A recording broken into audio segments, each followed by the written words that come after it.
Hey guys, welcome back to Predictapalooza Season 2, the main focus of which has been the 21-inch models. Next up, we're going to be looking at a few tandem sets. Now, these are the crazy sets where the picture tube is in a separate enclosure from the rest of the set, and they are connected by this 25-foot long cable. The main focus of this is going to be getting two done for a customer. First, we're going to look at a mahogany, then a blonde, and if we have time, one of my sets, which is in pieces and in front of me right now. One interesting twist to this, I think, is going to be that one or both of these had been worked on. I think the blonde in particular was overhauled by someone else and then stopped working. The mahogany, the owner tells me, went up in smoke. So let's see what happened to them and see if we can get them working again.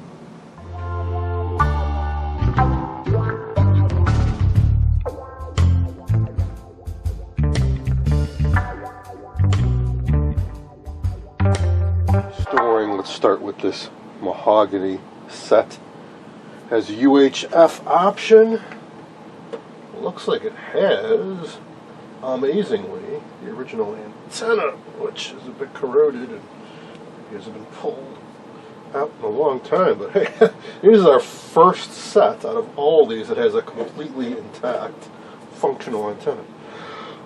Alright, so it is essentially the same as the Holiday and the pedestal sets we've been looking at with the 9L37 chassis, with the obvious difference of there's no picture tube on the main cabinet that attaches via this connector. That's the big deal about these, for better or worse. They are certainly attract attention.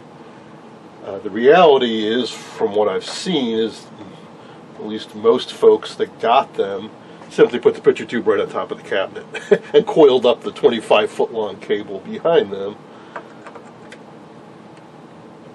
Because after all, you have to go over to this box to turn the set on, to change the channels, and whatnot. Anyway, they're also one of the hardest models to find. Now, they had to make a few changes to the 9L37 chassis. It does think this is the 9L38. One obvious difference is it's a connector on the back, but it also has a slightly different flyback, and the circuitry is a little bit different. There's a few more electrolytics. There's a video amp inside the CRT head unit. And the chain is intact. Alright, for those of you who've been wondering, we meaning to mention this, on the Holiday sets and the tandem sets, there's a little chain. These are very often cut, and you'll just see a little bit of a chain hanging. People are wondering, what the heck are those for? Where did they come from? Here's why that chain is there. It's so you can do this and service the set, check the tubes and all that, and not lose the back. At least, I'm pretty sure that's why they did that. But I guess servicemen would get frustrated, whatnot, and they would just cut these or break these off. I don't know. I've heard also that this screw is very hard to get out.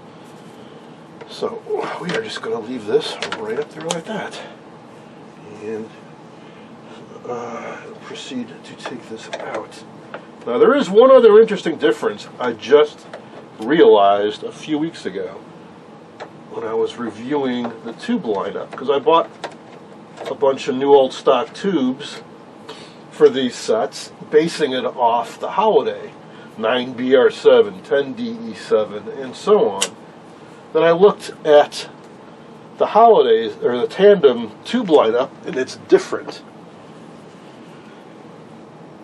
When you add up the voltages of the series strung tubes, it's actually less than the Holiday set. I have a theory as to why, I'll get into in a moment, but it is curious. They shaved about 4 or 5 volts off the total tube filament string. Now this has been worked on. I believe both these antennas have been worked on. We know the head units are good. They both have replacement CRTs in them. I can tell right this has some work done too from the outside because the screws holding the antenna in are not the originals. Everything is here. All the knobs. So we have got that going for us for sure. Let's see. Oh, one more screw up here.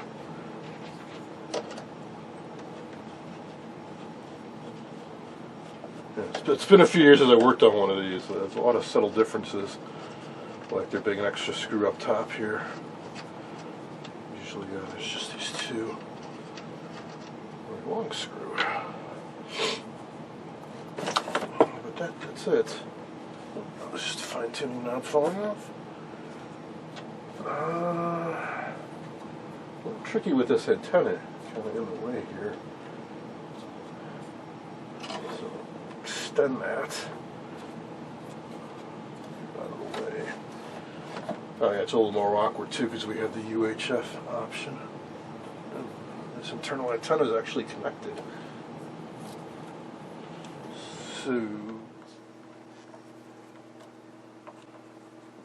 I recall the owner told me that he was told that some of these sets had been restored, repaired, and he was curious to see if that was true, and if so, what had actually been done inside. So this might be our first set that's actually had some real work done to it.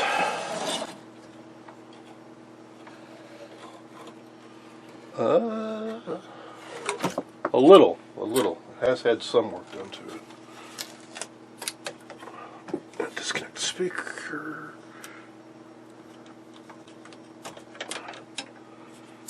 No, I think we're good. Yeah.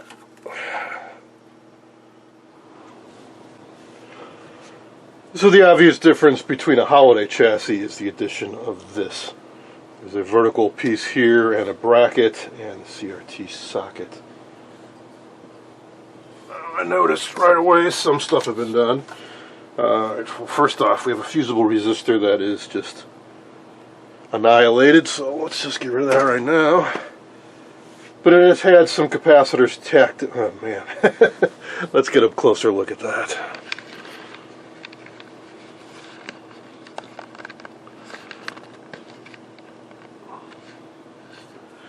Yes, it has had some work done, but man, that is ugly.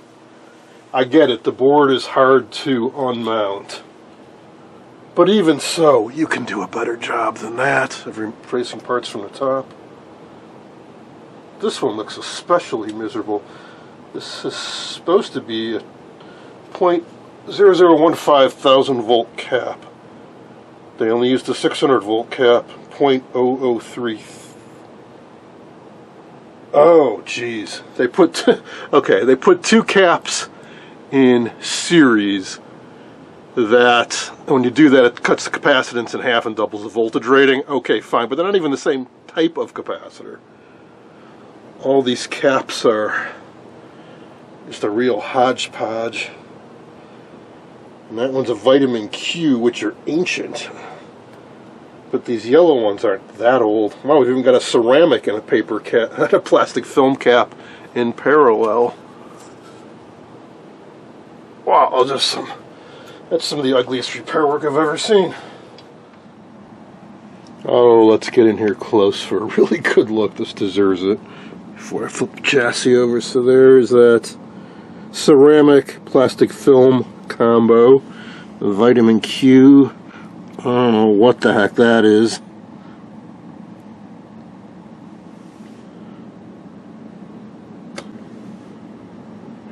That is actually factory, believe it or not.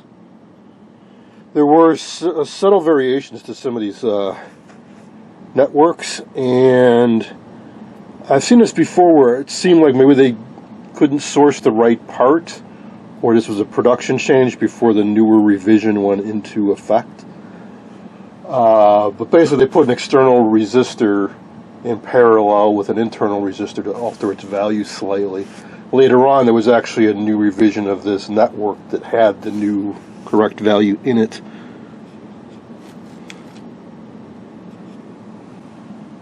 Oh, another minor change is on the 9L37 chassis, the rectifier diodes are mounted over here. 9L38, they're mounted here. These little holders, I don't think, no, those are not the originals, at least I don't think they are. Because the originals were meant to snap into those holders. But on the other hand, over time, they changed the bodies of the diodes themselves, so it's possible those are originals and they just retrofitted them in because they didn't snap in like the originals did. That's kind of an odd thing. I don't know what the heck that's doing there. It's cracked too.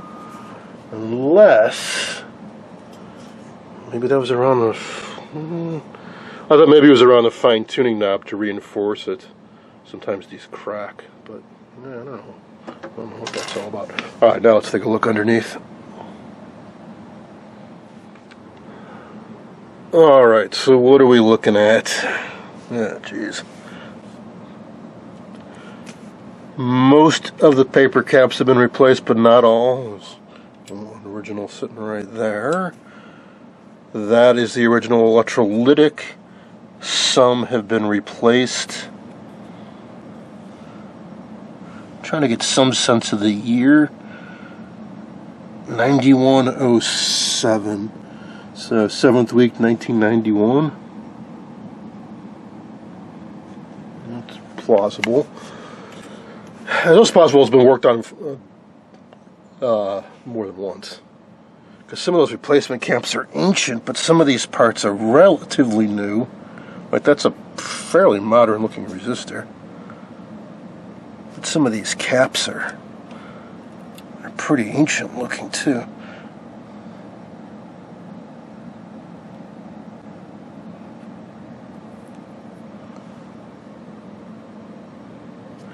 But it's also possible whoever worked on this had parts that were a few decades old and they used them anyways.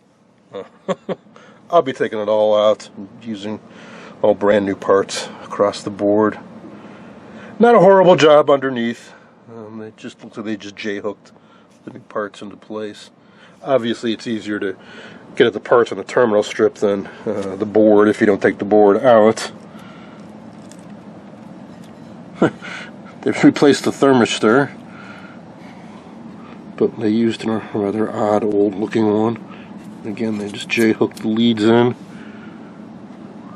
And then we have this. Let's see. I think that's a 20 ohm resistor. The wattage looks way too low though. At best that's a 5 watt resistor. Maybe only a 3 watt. And it's not charged, so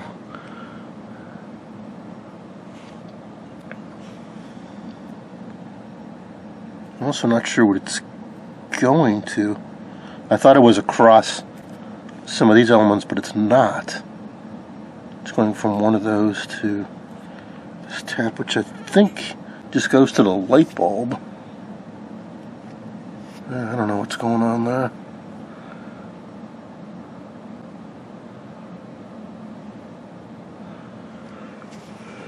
Anyways, I've seen worse. It's not corroded. That's always a good thing. We'll simply be blowing through this, removing all the old parts, putting all new parts in. Now let's talk about the series string tube difference.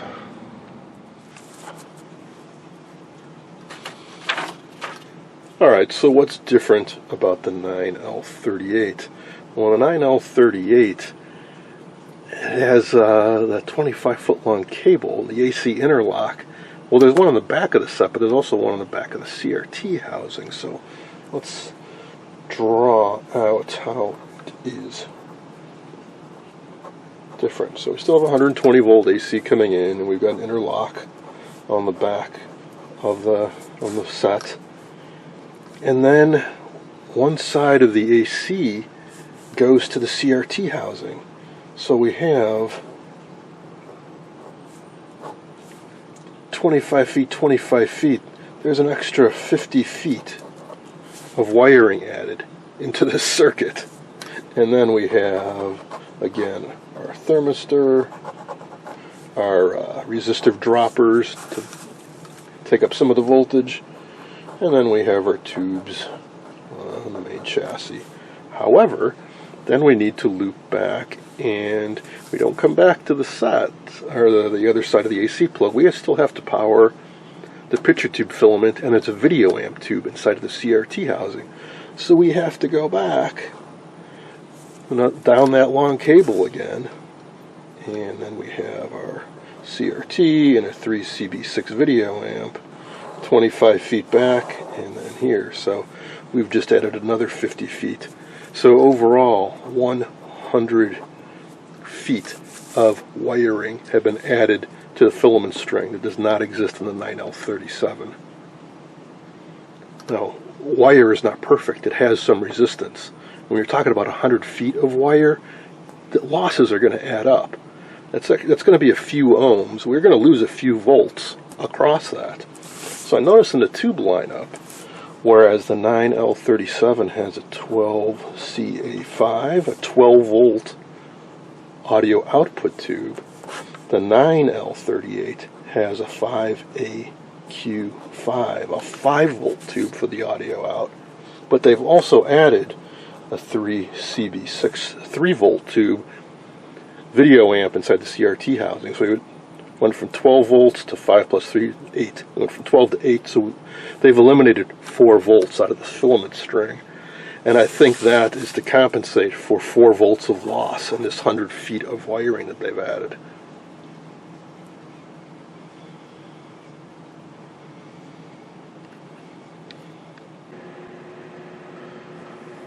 I'm finally starting to make some good progress on the board. I say finally because it took a while to strip down and clean. I removed all the resistors, all the paper caps, took out the 9-pin tube sockets, and washed it with Simple Green and brake cleaner and denatured alcohol, whatever it took to get all the gunk off. This thing is baked. This has seen some use. So all these darkened areas, or use or abuse, I should say, because whoever worked on this before was a bit of a hack. Some odd repairs too. For example, this is a coil as part of the quadrature sound system. Works in conjunction with the 3BN6 tube, I think it is. It appears that the original coil was cut off, but the base retained, and a new coil tacked on top of it. I removed it and took one out of a parts chassis that I have. I'm slowly picking away at it for parts. This has also been replaced. It is the correct Philco part number, even though it looks a little bit different, so maybe it was a later replacement part that you could buy. I don't know. I'm inclined to leave it in because it looks okay, but the soldering job was terrible, both on that and some other areas, and that's why you see in some places I've added some bus wire because there were broken traces. Whoever did the soldering on this, I don't know what they used or what their technique was, but it wasn't very good. This coil is also looking pretty crummy. I took it off. If it measures okay, I may reuse it, but I'll put some new Captain tape around to replace this deteriorating masking tape. Alright, so I then put in 4 new 9-pin tube sockets and put in new couplates, and a couple of them I needed to clip out parts on and install slightly different values, because the 9L38 chassis uses slightly different couplates than the 9L37. Notice on these part numbers they have dashes at the end. So for example, this is a 6519-1, not a -2. So I had to replace, I believe it was that resistor there. And same on, I think it was this guy? I don't know. But notice my buddy who made these put two part numbers so you can check off which one you fabricated. And that explains why this resistor's jumped on here, because this is not right. It's supposed to be a 306519-1, but there's a -2 installed. But by adding an external resistor, they were able to parallel that with an internal resistor to get to fake out that it's a -1 version. Oh, I didn't need to do that because I just put in the right resistor value to begin with.